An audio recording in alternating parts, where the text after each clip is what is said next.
Au nom de son Excellence, Monsieur le Premier ministre, et en vertu des pouvoirs qui me sont conférés, je vous déclare officiellement installé dans vos fonctions au compter de ce jour, 3 mars 2026, avec toutes mes félicitations.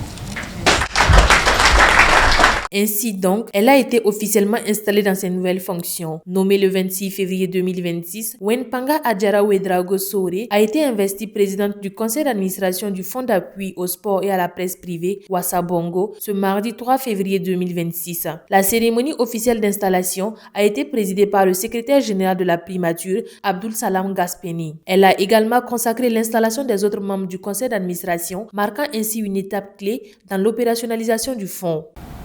La confiance placée en vous par le Conseil des ministres est une responsabilité exigeante. Vous avez désormais la charge de doter le fonds des instruments de gouvernance indispensables à son fonctionnement régulier. Il vous appartiendra notamment d'adopter un programme d'activité réaliste et aligné sur les priorités nationales, de veiller à une programmation budgétaire sincère et rigoureuse, d'assurer la conformité des procédures aux règles de la commande publique, et de promouvoir une culture de redevabilité et de performance. Au-delà des actes administratifs, c'est une nouvelle dynamique que nous attendons de ce Conseil. Une dynamique fondée sur l'efficience, la transparence, l'impact mesurable et la crédibilité institutionnelle.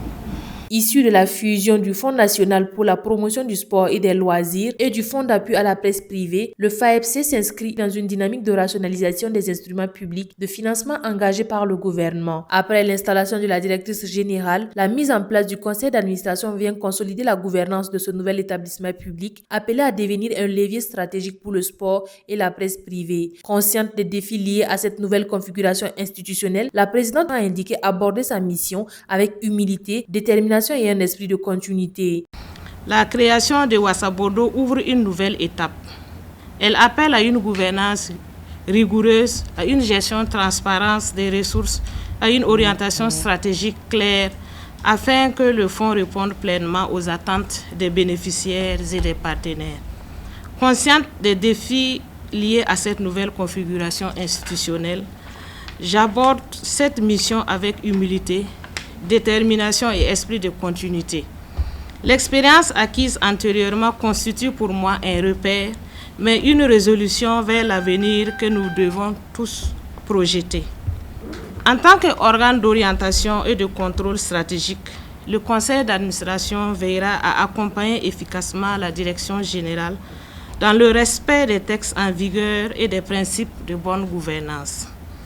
L'action du conseil d'administration s'inscrira dans un esprit de collégialité, de responsabilité et de recherche permanente de la performance. Je lance donc un appel à l'engagement de tous les administrateurs et du personnel. C'est ensemble, dans la complémentarité des rôles et la cohésion, que nous ferons du Fonds Ouassabongo un instrument solide, crédible et performant au service du développement de notre cher pays, le Burkina Faso. En rappel, Ouassabongo, qui signifie en langue djoula grenier du succès, symbolise la gestion responsable et rigoureuse des gestions publiques orientées vers les résultats concrets au service du développement. Kaziba TV, pour un Burkina Faso souverain, intègre et fier.